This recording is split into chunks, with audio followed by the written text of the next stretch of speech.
సీతారాం గారికి చెప్పాలంటే చాలా సేపు చెప్పచ్చు.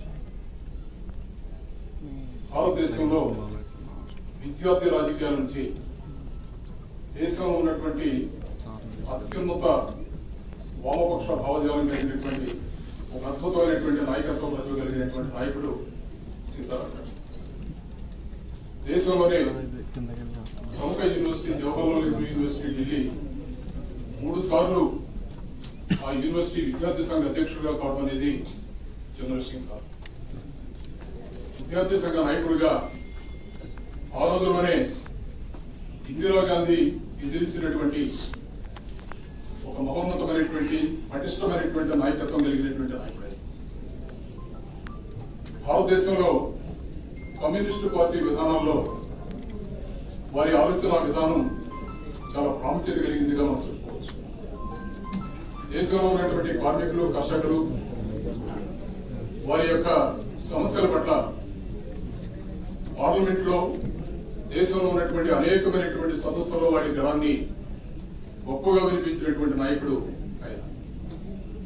ఈ దేశంలోనే కాకుండా ప్రపంచంలో అనేకమైనటువంటి దేశాలలో, వియత్నాం లాంటి దేశాలలో కూడా కమ్యూనిస్టు సిద్ధాంతాలని, ముఖ్యంగా కార్మికుల యొక్క విధానాలని, అనేకమైనటువంటి చట్టాలని రూపకల్పన చేసినటువంటి మహానాయకుల్లో ఆయన ప్రముఖులే.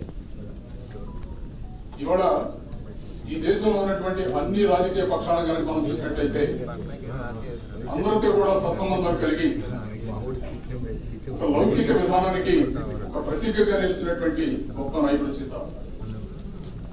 ఈరోజు వారు మన మధ్య లేకపోవడం చాలా దురదృష్టం.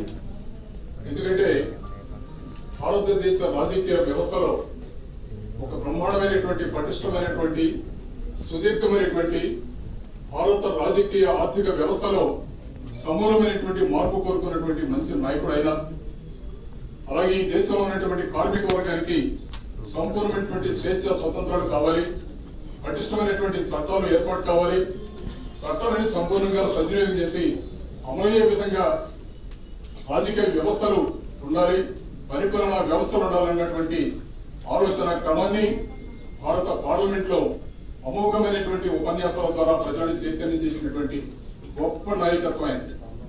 వారి కూడా మన మధ్య పడడం చాలా దురదృష్టం. కేవలం మనకే కాదు, భారతదేశంలో ఉన్నటువంటి 144 కోట్ల మంది ప్రజానికానికే కాదు, ప్రపంచంలో ఉన్నటువంటి కోట్లాది మంది శ్రామికులు కానివ్వండి, కార్మికులు కానివ్వండి, కర్షకులు కానివ్వండి, వీరందరికీ కూడా తీరని లోటని, వారి మరణానికి ఆ ప్రగాఢమైనటువంటి సంగతి తెలియజేస్తూ ఈ అవకాశం ఇచ్చినటువంటి అందరికీ కూడా హృదయపూర్వకమైనటువంటి ధన్యవాదాలు తెలియజేస్తున్నాను.